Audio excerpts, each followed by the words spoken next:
Joining me now is environmental policy expert and author Michael Schellenberger. Michael, we're seeing an uprising against green policies in many parts of the world, from Sri Lanka to the Netherlands to the US. Let's start with Sri Lanka and let's look at these protesters storming the presidential palace. Just extraordinary scenes. This is what a real coup or insurrection looks like.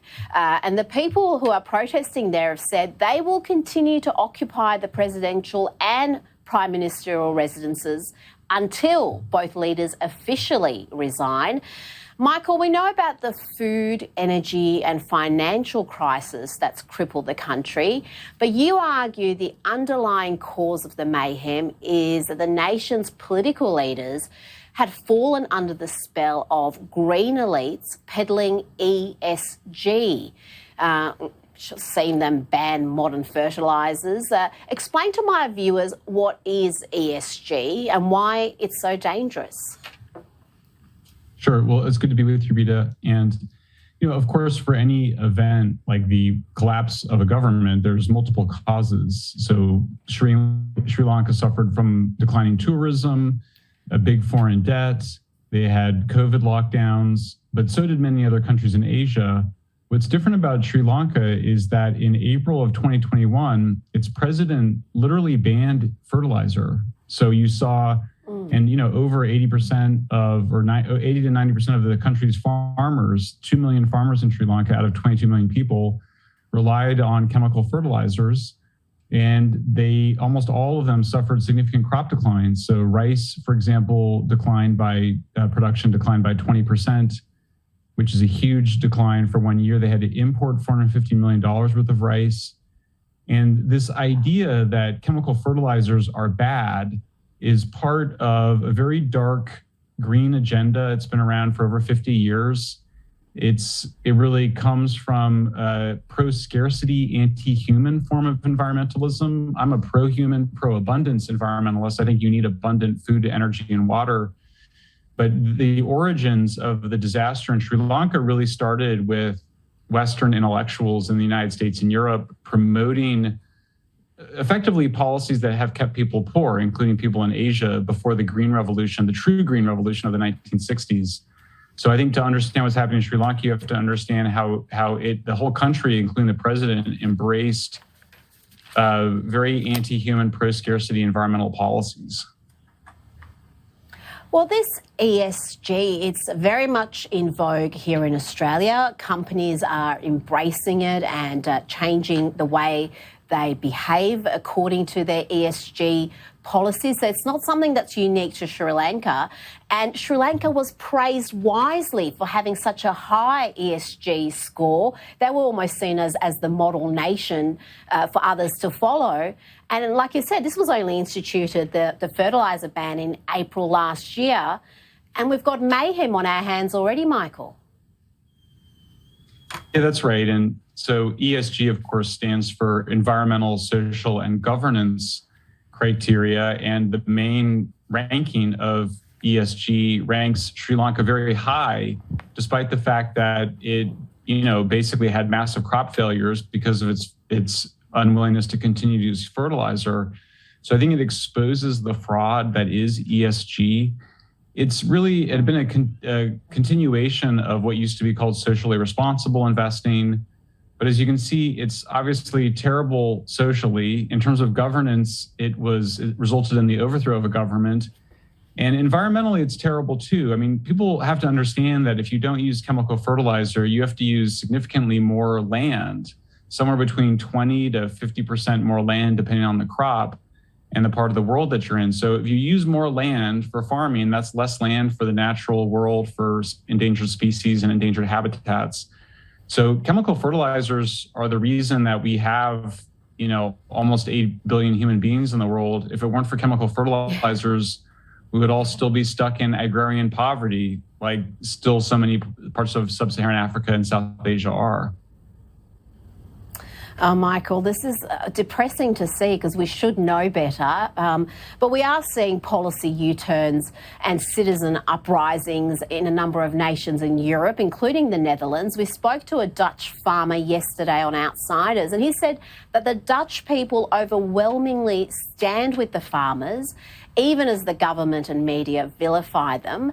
But we're seeing so much of the media who refuse to report on these protests, or when they do, they cast the farmers as some sort of extremists. Where do you see this going, not just in the Netherlands, but across European countries that have embraced net zero lunacy? I think it's actually really exciting. And isn't it interesting that we've seen now, you saw a government topple in Sri Lanka because the government had banned fertilizer. You're now seeing farmers really threatening the ruling coalition in the Netherlands over the same issue, even though you've got on one hand a middle-income country in the form of Sri Lanka and a very wealthy country in the form of Netherlands. But both are, we're seeing rebellions against these radical pro-scarcity so-called environmental policies. I think it's very exciting. I think that we're going to see a lot more of it. I think people are tired of these top-down directives. You know, nobody knows more about farming than farmers, and yet you've got these bureaucrats telling them they've got to radically reduce the amount of fertilizer they use.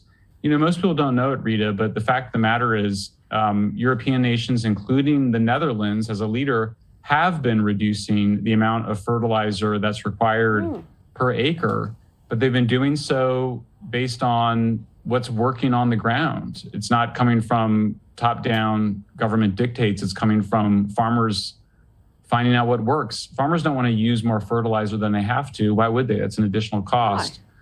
So I think we're seeing a really lovely rebellion. I hope it continues. I'm with you. I stand with those farmers because they're giving us an insight in what we may see here in Australia, because the rest of the world might be waking up to the real cost of net zero. But here, we still think this transition to a carbon neutral economy is going to see energy costs plummet. Renewables are seen as cheaper. That's how they're being sold to the Australian public. And we're being told that if we embrace net zero, costs will be lowered. I mean, is that feasible at all without nuclear energy, Michael? Of course not. And yeah, obviously what you're seeing in Australia, you're seeing energy shortages. So you can detect a pattern around the world. What the elites want, the World Economic Forum, the United Nations Environment Program, the BlackRock, and a whole number of powerful financial institutions are trying to return people to the pre-industrial era when everybody relied on organic farming and renewables. Now, yes, it's true that wind turbines and solar panels are more advanced today, but they still use the same fuel, so to speak, wind and sunlight. And we can't power a high energy civilization on pre-industrial technologies. It sounds so obvious when you say it, but so really you've got these elites that are in the grip of a dogmatic agenda. It's an agenda that's seeking to control how people produce food and energy. It's very destructive. It's at bottom, it's very anti-human. I think the good news is that it's so crazy and so bad for people and the environment that you are going to start to see these rebellions, because ultimately the elites can't stay in power if the public revolts against them. And I think it's inspiring that we're finally starting to see that around the world and in different kinds of countries, from Sri Lanka to Netherlands. Absolutely, but so many people are not fully aware of what you've just explained, because the overwhelming media coverage is in the one direction. It just uncritically accepts what these elites are saying and churns it out. And anyone who is critical is cast as some sort of climate denier. But I want to get your reaction to this news out of Victoria, where their state government wants to phase out gas appliances, including heaters, hot water services and cooktops, so it can achieve its 2030 target to cut carbon emissions by around 50%. What's that going to get us? Disaster, very expensive energy. It's very inefficient. You know, natural gas used for heating and cooking in homes is much more efficient than having to turn it into electricity and then have it power. I mean, people don't realize, but we've been reducing our air pollution and carbon emissions in developed countries for the last 20 years by just switching from coal to natural gas. And so, in fact, that's the biggest driver of emissions reductions by far. And so I think it shows that the people who claim to care about climate change, that that's not really their motivation, because if it were, they would want to see more natural gas being used, since it does replace a dirtier coal. And in fact, what we see now in wealthy countries is people returning back to coal because of the climate activists who have stopped all the oil and gas development. And that's happening really around the world. So I just think there's such a basic picture of where we need to be going, which is, if you can use natural gas rather than coal, that's better. If you can use nuclear, that's even cleaner than natural gas. It's not that complicated. If you're using wood or dung as your primary source of energy, then you have a right to use whatever fuel you want. But I think it's telling that the elites, they want us to use solar panels produced by enslaved Uyghur Muslims in China who are in concentration camps, rather than use the energy that our own people produce in our home countries. I think that kind of tells you all you need to know about where the loyalties of the ruling elites lie. Well said, Michael Schellenberger. I hope Anthony Albanese and Dan Andrews and the Tills, as we call them here in Australia, are listening to your message. Always wonderful to get your insights. Thanks for joining me tonight.